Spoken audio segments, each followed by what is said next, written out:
ان کی ہر ایک چیز کا خیال رکھا جائے۔ میں یہ بھی بتا دوں، بڑی افسوس کے ساتھ بتانا پڑ رہا ہے، مسجد جنت الفردوس تقریباً الحمدللہ 2006 سے ہے، حالات محلے کا اب تک نہیں بدلا۔ اس لیے نہیں بدلا کہ ذمہ داری سمجھتے ہیں، ہر ایک کے دماغ میں یہ بسا پڑا ہوا ہے جس کا جو کام ہے وہ کر رہا ہے۔ اگر یہ بات دماغ اور ذہن سے نکل جائے کہ ذمہ داری ہماری بھی ہے، مسجد کا لائٹ خراب ہے تو ہماری ذمہ داری ہے مسجد میں جا کر لائٹ دے دے، مسجد کے اندر کوئی چیز کی پرابلم آ رہی ہے، ذمہ داری ہماری بھی ہے، ہم اس چیز کو پورا کر دیں، لیکن نہیں،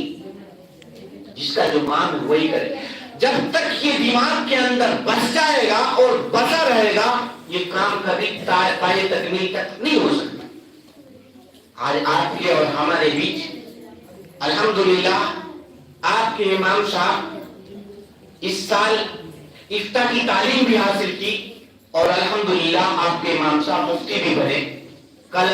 حضرت کی دستار بندی بھی ہوئی، میں وہاں موجود تھا، لیکن افسوس ہے اس ماہ شعبان کی رات میں افسوس کے ساتھ کہہ رہا ہوں کہ آپ کے علاقے میں امام صاحب آج یہ 9 مہینہ خدمت کر کے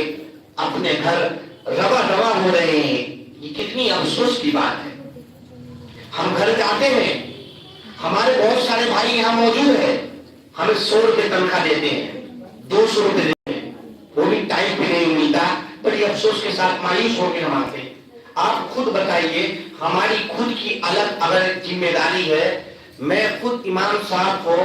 خود تو نہیں رکھ سکتا، میں مجبور ہوں۔ امام صاحب نے اپنی جو بھی اجرت پیش کی، الحمدللہ ہم نے لبیک کہا، لیکن ہمارے بس میں نہیں تھا۔ امام صاحب اپنے گھر کی طرف روا دوا ہے، آپ دیکھ رہے ہیں کہ امام صاحب نے ان بچوں پر کتنی محنت کی۔ امام صاحب جہاں بھی چلے جائیں گے، لیکن امام صاحب ان بچوں کو دلوں کے اندر اللہ کا وہ خوف بیٹھا دیا ہے، یہ بچی جہاں بھی جائے گی، جس جگہ بھی جائے گی، اللہ کا خوف اس کے دل میں رہے گا اور رسول اللہ کی محبت اس کے دل میں رہے گا، یہ غلط اور صحیح کا فیصلہ کر سکتی ہے۔ اب بتائیے، صرف تنخواہ نہ بڑھانے کی وجہ سے ہمارے امام صاحب یہاں سے روا دوا ہو رہے ہیں۔ دوستو، افسوس اس بات کی ہے کہ جس طریقے سے ہم اپنے گھر کو، اپنی فیملی کو، اپنی بیوی کو، اپنے بچوں کو، ہر ایک چیز کی اجرت کو سمجھتے ہیں، اسی طریقے سے ہماری اور آپ کی یہ ذمہ داری ہونی چاہیے کہ ہم اپنے بستی کے امام کی ہر ایک ذمہ داری کو سمجھیں۔ کوشش یہ رہنی چاہیے کہ کبھی کبھی آپ کے مسجد میں پوچھیں، الگ تنہائی میں پوچھئے، امام صاحب کھانا آیا نہیں آیا، کھانا اچھا آ رہا نہیں آ رہا ہے، آپ مت لے کر آئیے، لیکن اگر آپ نے پوچھ لیا نا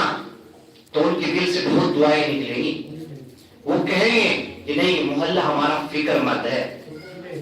لیکن پوچھنا تو بہت دور بات ہے، آنا بھی پسند نہیں کرتے۔ بتائیے،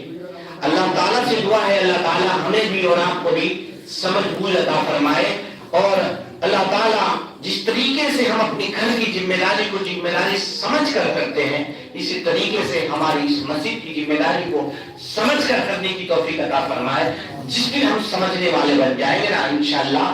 دونوں جگہ کامیاب ہو جائیں گے، یہاں بھی کامیاب ہو جائیں گے اور وہاں بھی کامیاب ہو جائیں گے۔ اصل میں مسجد ہے، بند گلی ہے، نہ مسجد کا کوئی دکان کرائے پہ ہے، نہ مسجد کا کوئی مکان کرائے پہ ہے، بستی ہے۔ میں سمجھتا ہوں ہماری بستی غریب ہے، 8-10,000 15,000 20,000 25,000 روپے کمانے والے ساتھی ہیں، لیکن دوستو جس طرح کوئی دقت نہیں آئے گی،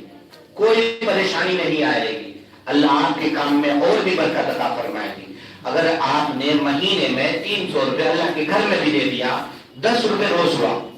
تو آپ کے اس خزانے میں کوئی دقت نہیں آئے گی، اور میں گارنٹی لے سکتا ہوں اس بات کی، اللہ آپ کے خزانوں کو ڈبل کر دیں گے۔ لیکن اصول اور حصول یعنی حوصلہ ہونا چاہیے کہ جو دے رہے اللہ قبول کر لے اور اللہ اس کا اجر عطا فرمائے۔ جب اگر آپ دل بوجھ کر کے دیں گے تو دینا اور نہ دینا دونوں بیکار ہے۔ اسی طریقے سے